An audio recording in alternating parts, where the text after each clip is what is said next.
বলেছি ওই বাড়ি নিয়ে তুই কথা বলবি না, ওটা আমাদের কুটুম বাড়ি, ওরকম বলতে নেই। আমার কথা শোনে মা, একটা ভালো খবর, ওদের পড়াতে কৃষ্ণা রোজ এ বাড়িতে আসবে, অন্তত দুদণ্ড মেয়েটাকে তো আমরা চোখের দেখা দেখতে পাবো। বলো?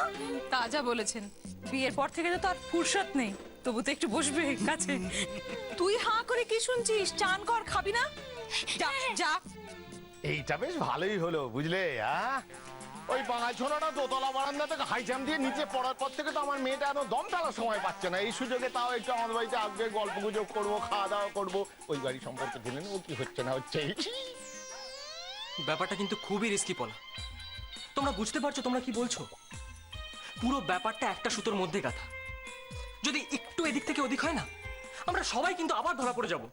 আরে বাবা না, তুমি এত চিন্তা করছো কেন? পারতো কিচ্ছু হবে না, আমরা এতজন আছি, সবাই মিলে কেসটা সলভ করে ফেলবো, তুমি চিন্তা করোই না।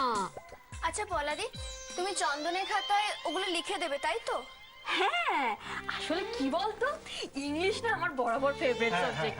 হ্যাঁ, তো সেই জন্য ওই ইংলিশের যা যা লেখার সব চন্দনের খাতায় আমি লিখে দেবো। ওই নিয়ে তুই একদম নিশ্চিন্ত থাক।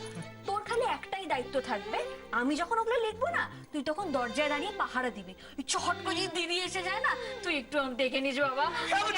চুপ কর না, এই তো চুপ কর না, তুই ইংলিশ বানান না, ইংলিশ ও তো ওর দ্বারা হবে না, ও সামলাতে পারবে না এটা। কি কি বললি তুই? চুপ চুপ। Talking to Bishama Sago, বোঝে না এটা? আমি English man, I'm from English, okay? I'm telling this is the factor of timing and timing and timing. This is a plan, okay? দেখ একটা জিনিস তোরা তো জানিস, আমি ফাটাফাটি ইংলিশটা বলি। আরে আমি ফাটাফাটি ইংলিশ লিখি ABCD। তুই কি চাস যে আমরা দুজনে মিলে তোর মাথাটা ফাটিয়ে দিই? না না অবশ্যই চাস তাই তো? না। তাহলে একটা কাজ কর, কোনো কাজ করিস না, বলিস না, লিখিস না, লিখবি একটা, যে পড়বে সে বুঝবে আরেকটা, আরেকটা মিসআন্ডারস্ট্যান্ডিং হবে। ভাই প্লিজ ক্ষমা দে। তুই চুপ কর। ক্ষমা দে বলতে পারিস, তুই বাংলা পারিস? আরে আরে ওকে জিজ্ঞেস কর, আমি ইংলিশ লেটার আই রিটেন, ওকে? এই বলো। হ্যাঁ, আর সেই চিঠিগুলোতে জানো তো প্রথম দুটো শব্দ ছাড়া কিচ্ছু পড়তে পারবে না।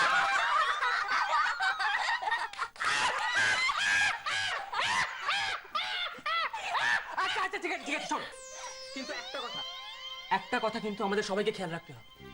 যেই মুহূর্তে কৃষ্ণাদি আই লাভ ইউ কথাটা উচ্চারণ করবে, ঠিক সেই মুহূর্তেই কিন্তু দাদাকে আমাদের সেইখানে পৌঁছে দিতে হবে, নাহলে কিন্তু এত প্ল্যানিং করেও কিন্তু কোনো কাজ হবে না। আচ্ছা একটা কথা, এই বউ বলেছে আমার, এই বউ বলে চুপ কর চুপ কর, বলো বলো।